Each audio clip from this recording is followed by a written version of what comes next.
Back in the 80s, as the media landscape expands, President Reagan loosens regulations on broadcast media. The government turned around and saw all of these new cable channels. We saw the rise of FM radio and thought there were enough places for enough opinions to be expressed. Before 1987, the Fairness Doctrine required broadcasters to give airtime to opposing viewpoints. Not anymore. The government suddenly said, nah, equal time, Fairness Doctrine, forget that. We'll get rid of that. And so you had this incredible rise of right-wing talk radio. And one voice rules the airwaves.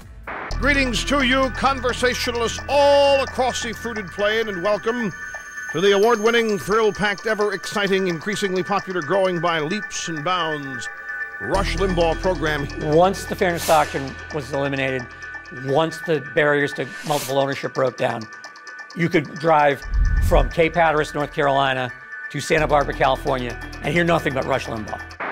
The views expressed by the host on this show will soon become federal law. This isn't just idle talk. The 1990s sees more and more people who are not elected but have huge public platforms driving the political debate. In 1994, Democrats control the White House and Congress, but the Republicans have a new way to get their message across. How is it that the Democrats keep approaching people as though they're stupid? The Rush Limbaugh neutron bomb vaporizes liberals, leaves conservatives standing. So nice to see you. Rush defined a whole series of issues with a clarity that broke up the political establishment, because Rush would be able to say, no, this is all baloney. Here's how you ought to think. Rush is right! Rush is right! Limbaugh uses his radio show to rally voters to the conservative cause. You know what all caused this? Me! He had about 23 million listeners. Well, that's every 10th American. So when he said something, you were getting messages across to a large part of the country. This is expert political analysis and one of the many reasons you are fortunate to have me as your host. In November of 1994, Newt Gingrich and the Republicans stormed to victory in the midterm elections. And they credit Rush Limbaugh. That was the moment that the Republican Party began to rely on talk show hosts to make its case for them. The shock jock rules. But Limbaugh isn't alone. Another radio host is building an audience in a very different way. And now, God's gift to radio, the very horny Mr. Howard Stern. In the 90s, Howard Stern broke the mold of what a morning radio show was by doing things that had never been done on radio before. There's nobody going to jail for marijuana right now. And as far as I'm concerned, I don't care what anybody does. Let them smoke their brains out till they friggin' die. There's too many people on the planet. Howard Stern's radio show regularly pulls in 16 million listeners. When you pull down your pants in front of a new lady, do they ever get like, oh my God, I don't think I can handle this? His libertarian and adolescent views spawn books, a movie, and mass adoration. All right, I'm taking my shirt off. Howard, you definitely worked out. Oh, you're insane. You definitely. I haven't worked out in 2 weeks. How's this, girls?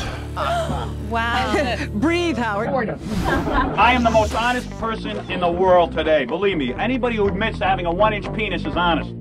Well, I think Howard takes the veils off of men and their sort of crass, disgusting behavior. And people get a kick out of it. It's fun, it's crazy, it's the way men are. I got a mind just like him, dirty, funny, and clever. Stern's fan base cares less about politics than about the punchline. Then in January 1992, Howard Stern sends his own correspondent to crash a press conference. Jennifer Flowers claims to have had a sexual relationship with Bill Clinton. Yes, I was Bill Clinton's lover for 12 years. Governor Clinton used a condom? Jesus. Right here. Was there ever a threesome? Will you be sleeping with any other presidential candidates?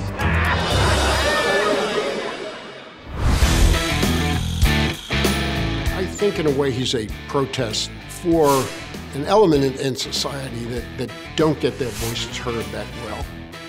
He is abrupt and crude. I will absolutely masturbate. That is one of the things that libertarians believe in also. Masturbation, we are all for it, I hope. He tells things or will say something that a lot of people may be thinking. It may not be right. And he gives a voice to that. They kind of like him taking down icons. But Stern doesn't just take people down. In the 1993 race for governor of New Jersey, Stern decides to test out his political clout. Jim Florio, we can't afford 4 more years. Is Christy Whitman ready to be governor? I was campaigning and my aide suddenly handed me a phone and said, say hello, his cell phone. I said, who is it? He said, Howard Stern. I said, who's that? Stern had promised to endorse the first candidate to call in.